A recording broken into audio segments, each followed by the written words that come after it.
We're going to talk a little bit about what happened in Tennessee, right? This is a big thing in the news here. What exactly happened in Tennessee with these three lawmakers, two of which who were expelled? So what exactly happened, right? Well, as you know, last month in Tennessee, there was a mass shooting, right? And this was the mass shooting at Nashville's Covenant School, which is a religious school, and that's the place. That's the one where the shooter was a trans man who killed six people. Right, three children, three adults, and that's big tragedy. Right, and we've already seen conservative backlash over that, where they're trying to blame it on the fact that the shooter was a trans man, and all this other shit, blissfully ignoring the 500,000 other mass shootings that we've had in this country, where each and every one of them has not been a trans person, right? And more than once, it's been like an insane right wing MAGA chud asshole incel like fucking white supremacist piece of fucking crap. But obviously, that's not the fucking problem because those are white people. Obviously, it's only like somebody's mental status or whatever, or their ideology only matters when it's not a fucking like right wing thing, right? Which is fucking bullshit. So anyway, in response to this, the Tennessee state legislature has done nothing. Absolutely nothing. They have not proposed any bills. They have not kind of gone and done it, to try to pass any laws. They haven't bothered to do anything at all to curb the ability for crazy people and psychopaths to get their hands on lethal weapons, right? Because that is the real reason why we have mass shootings in this country. There is no unifying characteristic of mass shooters, right? Most of them, believe it or not, seem to be actually rather sane. Most of them seem to be capable. Whenever you see mass shooters, they seem to be capable people who are able to hold down jobs and have conversations, and they're not just like gibbering insane people running around hiding themselves from the goblins in their underwear or whatever, right? They seem to be functional people who have jobs, who can afford to buy extremely expensive high-powered weaponry. Most of the time, they're people who purchase their weapons legally. This person, Hale, who was part of this mass shooting, the perpetrator of the mass shooting, he bought his guns legally, right? It was a trans man bought his guns legally, as did Dylan Roof, the person who in Charlotte, who shot up a church, killed 9 black people because he was a fucking racist piece of crap. That guy also bought his guns legally, as did the Buffalo shooter who drove 200 miles to a grocery store in Buffalo, New York, so that he could go kill black people. He specifically went to a grocery store in an area where black people live so that he could murder black people. That person bought his guns legally, right? It's very rare. It's only when you get like the teenage kids who end up having to steal them, right? But usually, when the teen kids steal the guns, they steal them from their parents who bought them legally, right? Sometimes that's not even the case. Sometimes, as there was a recent mass shooting about 3 months ago where the parents bought the kid his gun. Which one was that again? It was. Let me see. It was the one that was the one where the parents are actually going to prison. Let's see. Parents go to jail for mass shooting. Who was that person? Michigan high school mass shooter Ethan. What was his name? Ethan something or other. Ethan Crumbly. That was the guy. So Ethan Crumbly was a mass shooter in Michigan, right? Who actually was taken alive. And what happened was that his parents bought him the weapon, right? Bought it for him, and then he went and shot up a bunch of people. And there were all kinds of like different, different red flags going with Ethan Crumbly that people should have noticed. And it almost seemed like his parents sort of encouraged him there. So yeah, sometimes the kids don't even steal them. Sometimes you know, sometimes it's actually we can turn that off. We don't need that anymore. Sometimes it's actually like the parents who just are negligent, right? So what happened in Tennessee is that some protesters showed up and decided, hey, we're going to protest this because our lawmakers don't seem to be doing anything to help people, right? This doesn't really need to be a sword per se. I'm thinking just sort of maybe we could do like a lightsaber kind of thing, like energy blade sort of thing. Actually, no. I think it would be better as sort of like an elaborate axe that kind of went out like this or something, right? Something like that. That'd be kind of cool. Yeah, well, let's do that. Anyway, so they decided, yeah, people decided we've had enough of this shit in Tennessee and went to go protest. So here's the thing in Tennessee, right? Tennessee has some of the most lax gun laws in the country.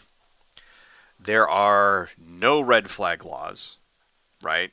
So that was the thing. People were saying that, oh, well, this person Hale, the shooter, had all kinds of like red flags that people should have picked up on, and they should have took it away. And she had prior psychological problems, this and that, blah blah blah. There are no red flag laws in Tennessee. So even if like this person, had major problems, right, and was arrested and all this other shit, there would be, and was making threats, that kind of thing. There's no actual law in order for the cops to come and take her guns away, right? So, yeah, that's a problem, right? There's no waiting period in Tennessee if you want to go buy an AR-15 or some shit like that.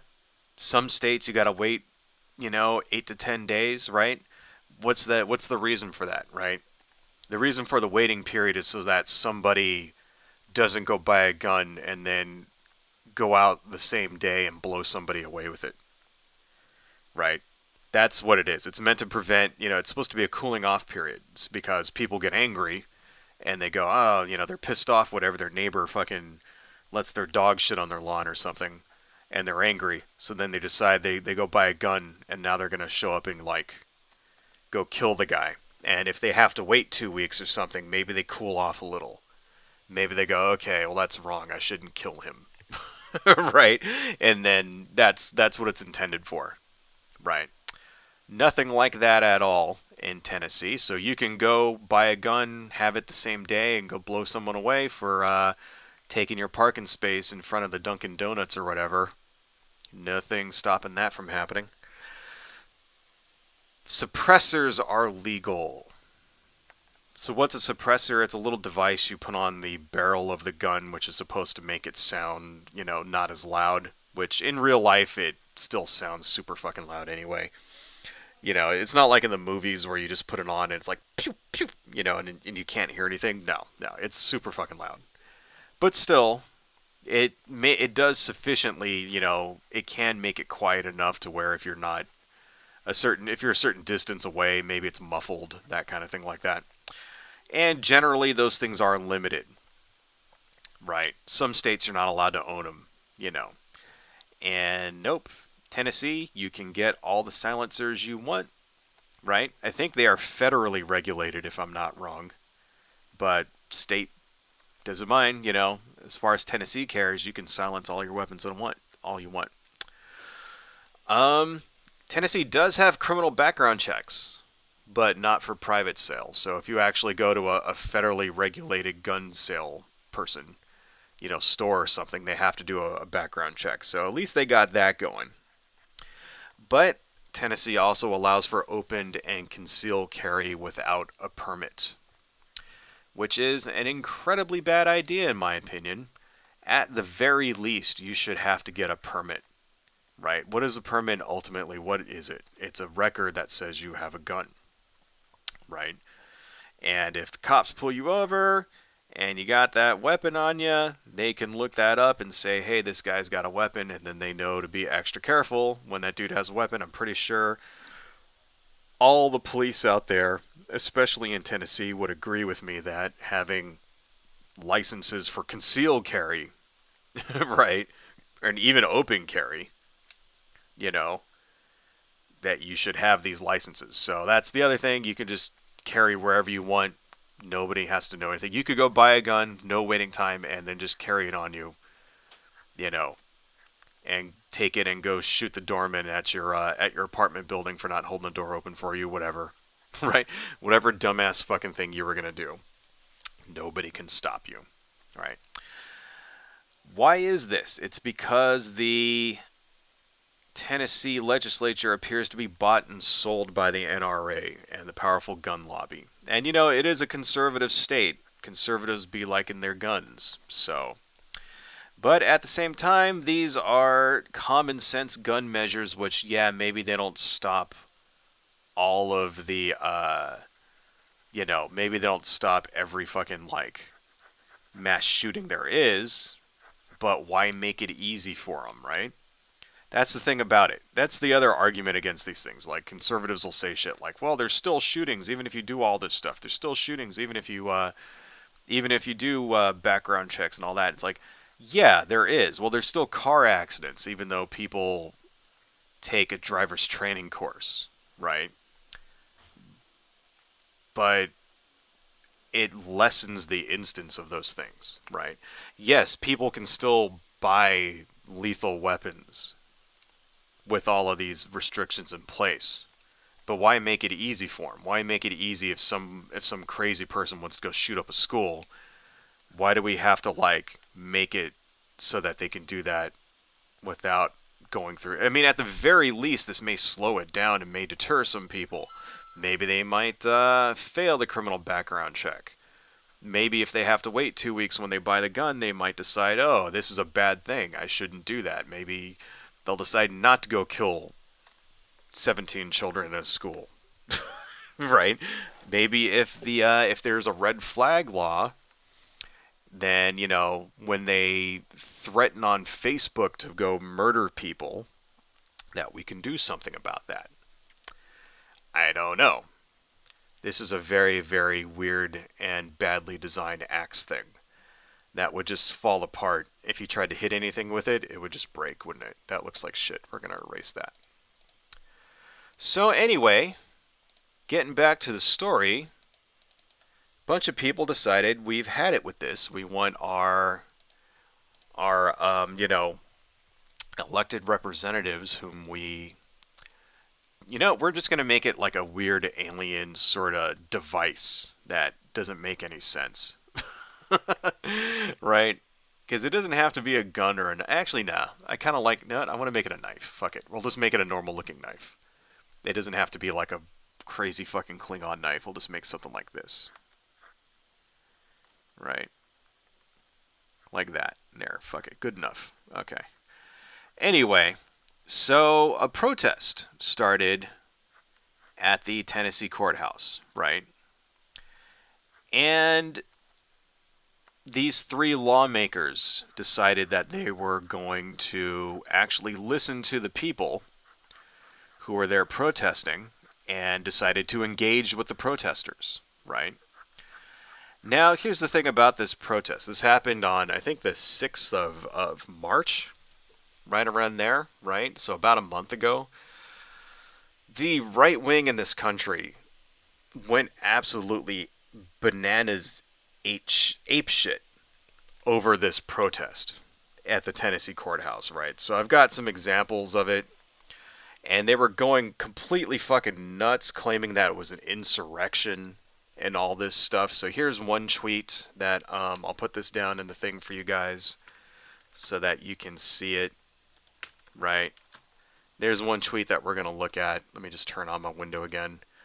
We can make this big. So this is from Divided We Fall, calling this an insurrection in Nashville, right?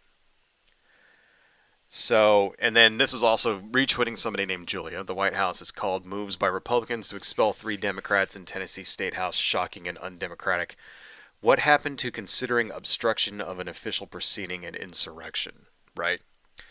And we can make this, if we can actually watch this. Let's just make it a little smaller. Actually, no, this is Twitter, right? Twitter's not gonna. It's not considered like copyright if it's fucking Twitter, right? So here's about a minute of what's going on there. Right. Protest. Okay, let's turn this down just a little bit. There's not really any dialogue here or anything. These are people protesting. All right, here's the guy that they dragged out. Right. I exactly couldn't really see what they dragged him out of the crowd for. I don't know. Maybe he said something. He's keeping his hands up. Here's the cop trying to convince them that he broke the law, whatever. Right. Okay. Protesters are getting a little angry at that. See, they're chanting, "Give him back, give him back." Holding signs, ban guns. So they let him go. Hey! Right. This is what the right wing went nuts over this, right? They called it an insurrection. Now, notice what you didn't see there? You didn't see the crowd beating the crap out of the police, right? There were not people in the crowd there hitting police with flagpoles, with fire extinguishers, spraying them in the face with bear spray or wasp spray. You didn't see that. You didn't see them dragging cops off and stomping on them like you did see at the January 6th insurrection. You know why? Because January 6th was a real insurrection, and this is a protest. You notice what happened when they dragged someone off to arrest them? The cops didn't get attacked. The people in the crowd were saying, "Give him back." They were not saying, "Hang Mike Pence." You notice that? They were not there to murder anyone. Let's listen. Here's another video. All right, here's another one that I want to show for you guys. This is about 18 seconds long or so. We can watch this, right? Let's go ahead and see what's going on.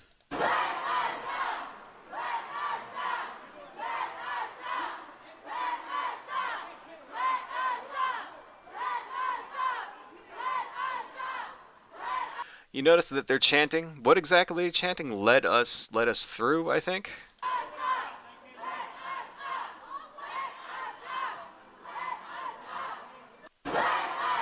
I think "let us up" maybe is what they're saying. Now, what are we seeing here? A shitload of cops. The people hanging out outside. You see that? That's the metal detector thing. Are people charging the gate there? Are they charging through that metal detector and smashing it? Did they smash the doors down? Did they break a window to get in here? Are they destroying things? Are they smearing feces on the walls? No. No. Did they try to kill anybody at this protest? No. Right? So keep that in mind, when you see these tweets here, because the right wing went nuts over this. This was all over Twitter, calling this an insurrection, saying that these people, oh, this is January 6th, but it's happening at Tennessee. But the Biden people are supporting it. This is what a real insurrection. It's like, no, that's not an insurrection. You know what they did? They went inside. They went inside offices and they sat down. They did sit-ins, right? If at January 6th the insurrectionists would have done the same, then that would be considered a protest. And yeah, people would be arrested, but you wouldn't see people going to jail for 60 years, like, say, Stuart Rhodes or something. There wouldn't be people going to jail for sedition for 60 years. If Stuart Rhodes would have gotten in, not broken into the place, but walked in and sat down and did a sit-in inside of the Capitol, yeah, he'd get arrested. He'd get 2 weeks. maybe 30 days at most, right? That's what would happen. But no, why did Stuart Rhodes get, why is he facing 60 years? Because he was actually there to overthrow the United States government, right? Why did the guy who broke into Nancy Pelosi's office steal her laptop, put his feet up on the wall, right? Why is that guy facing, why did he get fucking, how much time did he got like fucking 8 years, I think? Something like that. Let me see, feet on Nancy Pelosi's desk. Was convicted on Monday in Momtech 2 years ago. Richard Barnett. How much time did he get? Richard Barnett. That was the name of the guy. Richard Barnett is obstruction of an official proceeding, aiding, abetting, entering, remaining in a restricted area. Guilty of all charges. Let's see what his sentence is. Sentence. Scheduled to be sentenced on May 3rd. Okay, so he hasn't been scheduled yet. But he's facing, like, a long time for that. Said his client could see. Here we go. So this guy's 8 counts in the capital right, faces up to 47 years. So chances are Richard Barnett will not get 47 years. But if Richard Barnett would have been an actual peaceful protester who didn't break in, who didn't put his foot, didn't like enter a restricted thing and, try to obstruct an official proceeding and wasn't there to murder anyone, right? Then would he be facing 47 years in prison? No, if he would have just like done a sit-in the same way that the Tennessee protesters were doing, he would have got a week, if even that. They, most of the time they arrest protesters, they don't even charge them. They let them go because it's not against the law to protest in the country, right? It's not. The most they could get any of those people with is trespassing. Even that, if there's a law saying you're not allowed to protest inside of the building, then they could get arrested for that. Right? So that's the fucking difference there. But no. The Tennessee people went fucking nuts over this. The Tennessee Republican Party, conservatives in general, if you just search Twitter, they lost their fucking minds. They shit their pants in fear over the Tennessee protest there. And what happened was that there were 3 Democratic lawmakers, part of the Tennessee House, who kind of addressed the protesters, right? Because they were actually kind of listening to what the protesters had to say, right? And those 3 people faced getting expelled from the Tennessee House, right? So who am I talking about? They're called these 3 people. One of them, Justin Jones. Another guy named Justin Pearson. They're both named Justin. Third one is a woman named Gloria Johnson, right? And it just so happens that the 2 Justins found themselves expelled over that. There was a vote that was held on Thursday, and both of them were kicked out. They were expelled from the Tennessee House because they had the audacity to actually engage with the protesters, while everybody else was running away, hiding in fear, tweeting that this was the worst thing since fucking like ever. These guys actually went down and talked to them. Now, what exactly did they get expelled for, right? Because protesting is not against the law. They were expelled for breaking House rules, breaking the decorum rules in the House. So what the 2 guys officially got expelled for was speaking out of turn, because they went down to the little pit where the lectern is, and they spoke. And that's what's getting them kicked out, right? Which is the dumbest fucking shit of all time, right? Here's the other thing about that. So the 2 Justins both got kicked. The third person, her name was Gloria Johnson. She didn't get kicked, right? They had a vote for her, and Justins. she was not kicked out. So here's her in her own words, right? At roughly right here, they ask her why she wasn't expelled. Let me go ahead and turn this on. This is from Democracy Now! On YouTube. So let's go ahead and play that. In her outcome, she was not expelled, but her colleagues were. This was her response. I will answer your question. It might have to do with the color of our skin. Yeah, because you notice Gloria Johnson there is a blonde white woman, while Justin Jones and Justin Pearson were young black men. This entire little broadcast here is actually worth watching. I'll put that down in the chat for you guys too so that you can get the actual facts there, right? Let me go ahead and turn that off. So if you have time, I recommend watching that. There's the link to the Democracy Now! Report on what actually happened there. So to keep in mind, the last time apparently someone has been expelled from the Tennessee State House was in 1866. 6 members were expelled for trying to stop Tennessee from ratifying the 14th Amendment, which all of us know because we're all automatically experts on the Constitution, of course. The 14th Amendment is what gave former slaves citizenship. Right? So that was the last time somebody was actually expelled from the Tennessee House. Right? Now, it doesn't take a rocket scientist to kind of realize that this really doesn't have much to do with what this protest was, and it's got everything to do with an illegal power grab, right? Because this is the way it has to work. Now there has to be a special election, right, in order to fill the seats. So, some good news about this, though, is that due to this backlash, the Nashville Metropolitan Council is going to vote to reinstate Justin Jones to the legislature, right? Because the way it works is that it goes back to the governing councils or whatever of the districts where the House members are from in order to elect someone to fill the seat in the interim, and then they have to hold a special election. So his little council is going to reinstate him, but now he's going to have to run for election all over again, which he'll probably win because he won last time, right? So that's good news for him. We haven't heard anything about Justin Pearson, though. Hopefully he gets a little bit of justice, too.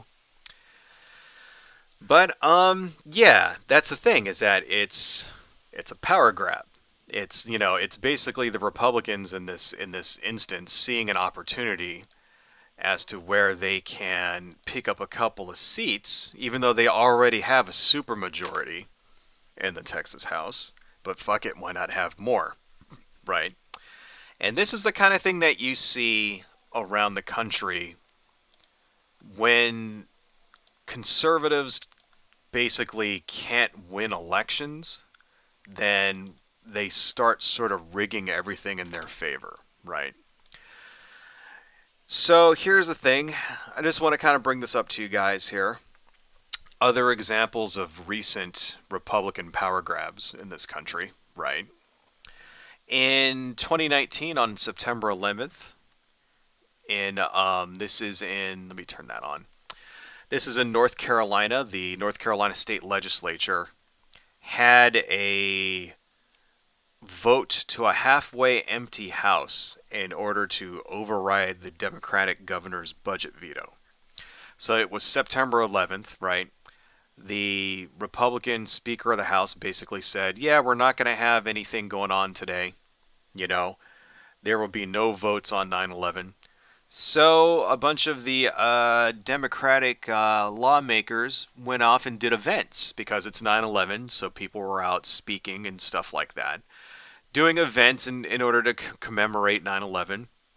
And while all the Democrats were out at events doing speakings and speaking events and fundraising events and things like that, the Republicans held a vote to a halfway empty House and then overrode the governor's veto of their budget.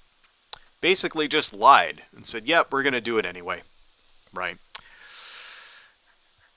Trickery. Because here's the thing, they knew they couldn't get enough votes in order to do this if the House was full, right? Kind of a dick move, wouldn't you say? Another one in 2018, right after the midterms in 2018, the Republicans in Wisconsin passed a bunch of laws in order to limit the powers of the incoming Democratic governor, Tony Evers. And among the things he changed, I need to read this here, they limited his ability to change existing law through executive action. So that's one thing that the governor is allowed to do, the same way that the president can do. Governor, for example, or a president is not allowed to create new laws, right? That has to go through the legislature, right? So a governor, for example, can't say, okay, from now on, this is a new law. Can't just decree a law, right? What they can do is that they can decide how the laws will be enforced.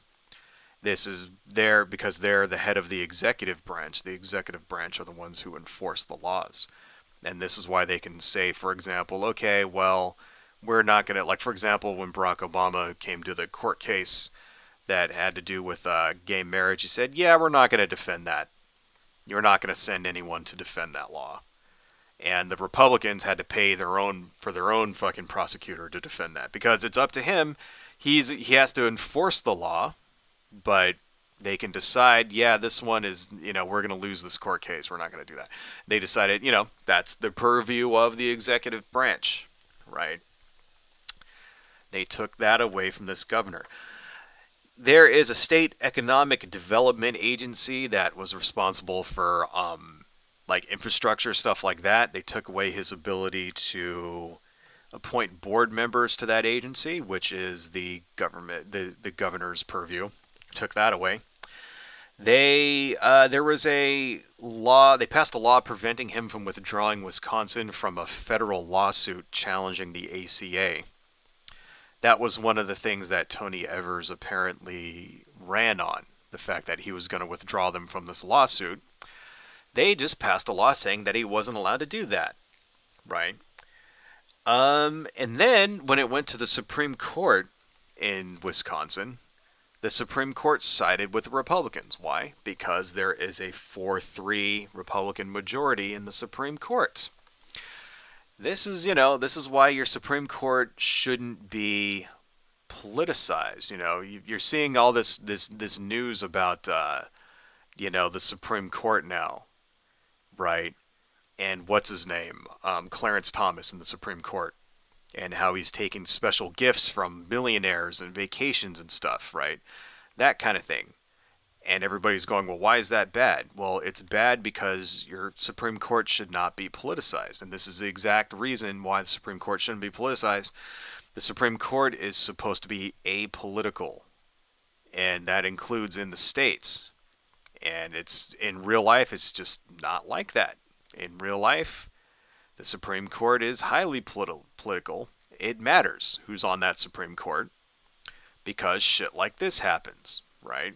When two branches of a government get together and override the third branch, wacky shit like this, wacky unconstitutional bullshit like this happens, right? Who you vote for matters. There were similar efforts undertaken by Republicans in Michigan and Georgia. And in 2016, the same thing in California and North Carolina. They tried to pass laws to limit, for example, the powers of the governor when Gavin Newsom was elected in 2016, for example, right? Shit like that. In August of 2018, the Republicans-controlled legislature in West Virginia voted to impeach all 4 standing Democratic members of the Supreme Court, right?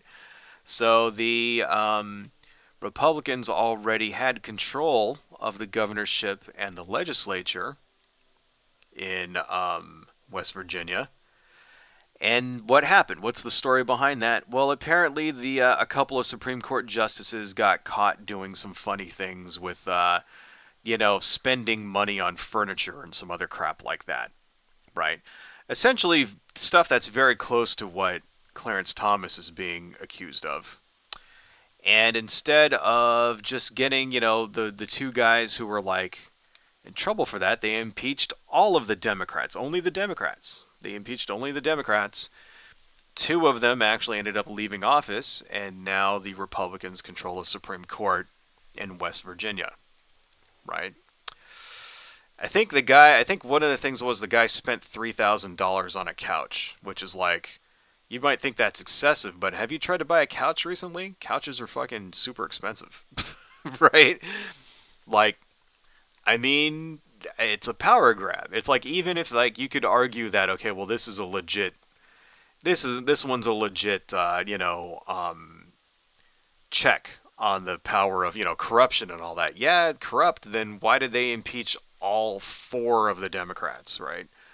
Like, even when they didn't have proof that two of them did anything wrong, right? So that's kind of fucked up. 2019 in Oregon, there was a climate change bill that was coming up that had to do with cap and trade bill. And the Republicans in the legislature there knew that they were going to lose the vote. So what did they do? They just skipped town. They just left. They decided we're not going to vote. Now, here's the thing, right? That is actually a legitimate tactic. Okay. That is a legitimate tactic. You hold out and then you prevent the vote from happening, right?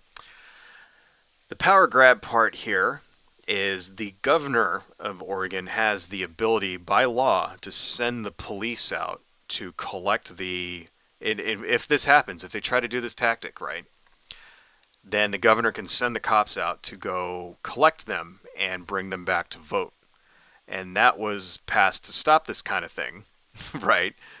I think it was actually passed by Republicans originally, this law. So what happened?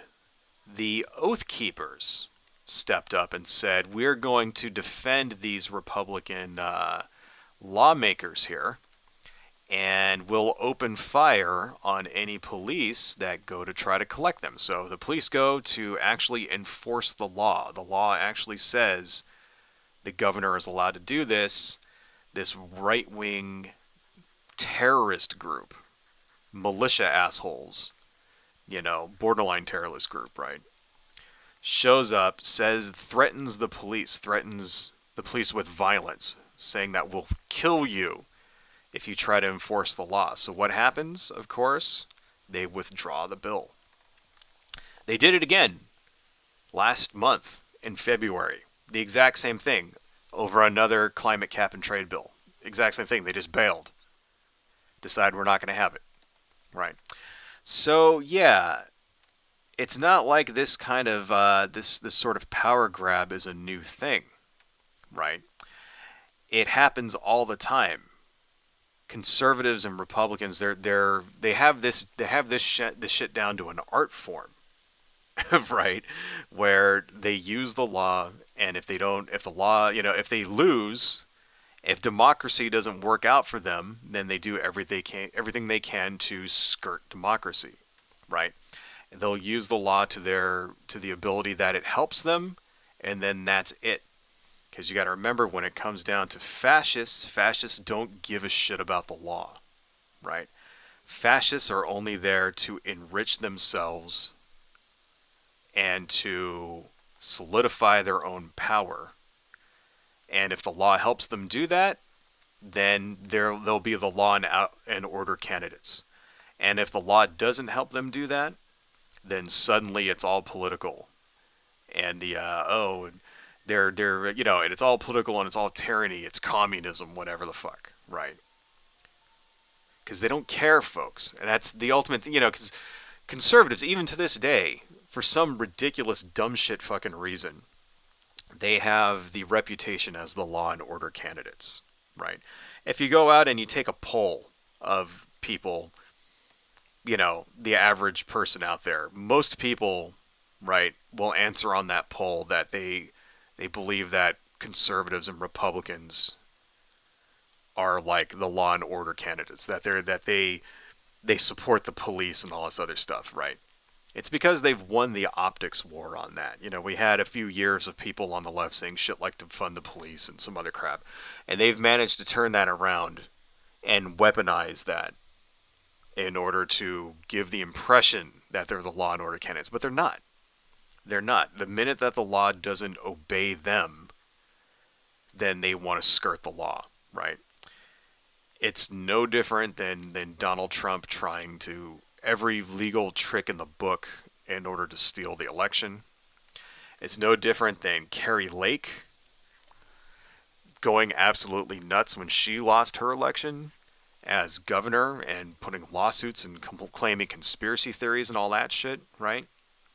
It's no different than this Supreme Court guy in Wisconsin. You know, the election of Janet, what's her name? Protasiewicz.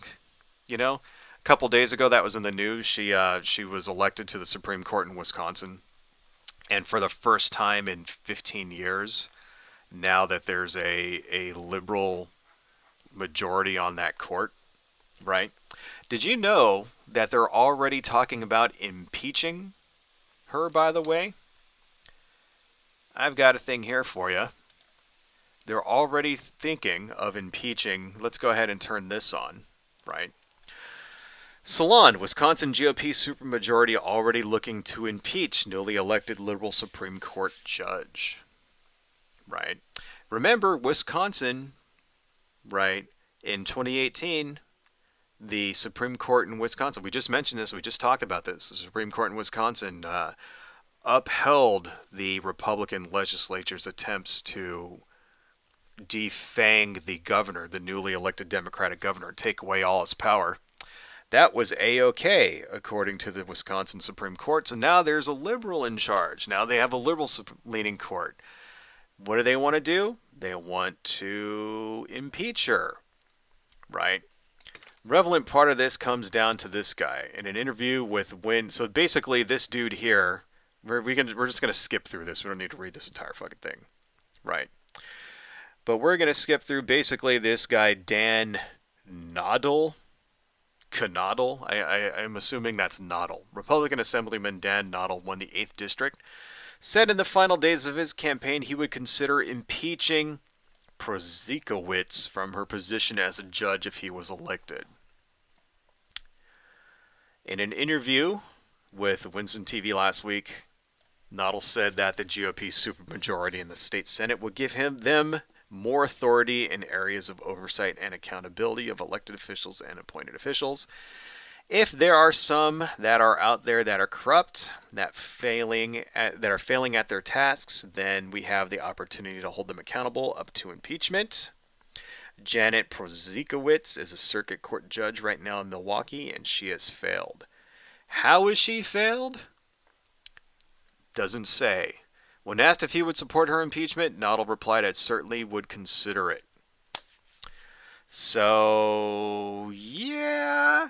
What exactly did... here's the thing about that, right? What did she do that's illegal? I mean, you have to have a reason to impeach someone, right? So this guy's basically saying she hasn't even taken office yet, and he wants to impeach her. They're already talking about it, right? Even before she gets in. I mean, usually they have... I mean, don't you have to, like, be guilty of a crime first before you can be, like, held accountable for that crime? Right? Don't you have to break the rules first? I mean, not anymore, right? I mean, there you go, folks. That's what kind of proof do you need, right? Republicans losing power, so now they're going to use the law to hang on to their power, right? Why? Because it's fascism. That's what fascism is. Fascism is using the law to your own personal gain, right? That's fascism. That's authoritarianism. You know, when you skirt democracy, people elected Janet Powikowicz. I have no idea how to pronounce that shit right. Sorry, Janet. People elected her, and now they're already talking about getting rid of her, and she hasn't even, like, taken office yet. I mean, how much more fucking proof do you need, folks? This is why it matters. This is why who you vote for matters, right? It matters who's in charge. And I say this a lot, and in my streams, I say this a lot, and it's worth saying again, right? It matters who's in charge, right? It matters who you vote for, right? Because who's in charge, who you vote for, who's running your state, who's running your city, your county, your country, their decisions affect you, right? And if you don't get involved, right, if you don't get involved and determine who those people are and what those laws are going to be, then ultimately, you don't have control over your own destiny, right? That's what it is. Whether you're talking about gun control, whether you're talking about civil rights, whether you're talking about trans rights, whether you're talking about religion in your school, it doesn't fucking matter. It all ultimately amounts to, are you allowed to determine your own life? Right? Conservatives want to take that away from you. Conservatives want to dictate to you how you're going to live your life. They want to dictate to you what you're going to believe, how you express yourself, who you are and aren't allowed to be in love with, right? Whether you are or aren't allowed to, express yourself in a certain way or whatever clothes you want to wear. Up to and including allowing people to get their hands on lethal weapons so they can blow you away at any fucking second they want. They don't care about you, right? They care about controlling you, because that's what it is. That's ultimately, this is what we're looking at, is Christian dominionism. Christo-fascists in charge, right? They don't give a fuck about you or your rights, because to them, God is telling them to do this shit. Anyway, folks, I think that's a good place that we can end it for today. But before we go, I need to show you all of my social media stuff, because if I don't, I notice nobody follows. So if you're watching on Twitch, please like me and follow me. And same thing if you're watching on YouTube as well, please like and subscribe. Excuse me. I have a Patreon, which I will put the link down in the thing, and I'm putting all of my expired Twitch streams up on Patreon. So if you want to see any of these because in Twitch they expire after like 7 days, so they will all go up on Patreon. Join me on Patreon for $1 a month is the minimum, and you can get access to all of my old streams if you want. If you want to give me some money in a different way here, I have a SD shop. I sell prints and stuff like that. Here's my link to my SD shop down there. Here's, for example, these are Lovecraft prints that I do. Each one of these is 11 by 17. Pretty coffee stain print. They all kind of come out a little different and unique. So please, if you like what I do and you want to support the channel, please consider buying something from my SD shop. I have a DeviantArt website here. This is here's the link to that. All the artwork on the site eventually shows up on DeviantArt. Here's something that we worked on over the last couple weeks, this fungus kind of thing. Check me out there. I have a webcomic. It has ninjas, it has decapitations, it has talking ducks. It's at hwancha.com, fun for the whole stupid family. Check out my webcomic. Anyway, thank you all for joining. I see a couple people that actually did join today, so that's kind of cool. Whoever you are out there, thank you so much, and I will see you again probably this Wednesday at around 9:30 p.m. Thank you all so much. Adios. Hello folks, if you like what I do and you want to support the channel, please consider buying something from my SD shop, supporting me on Patreon, liking and subscribing, and checking me out across my social media links listed below. Thank you all so much, and see you next time.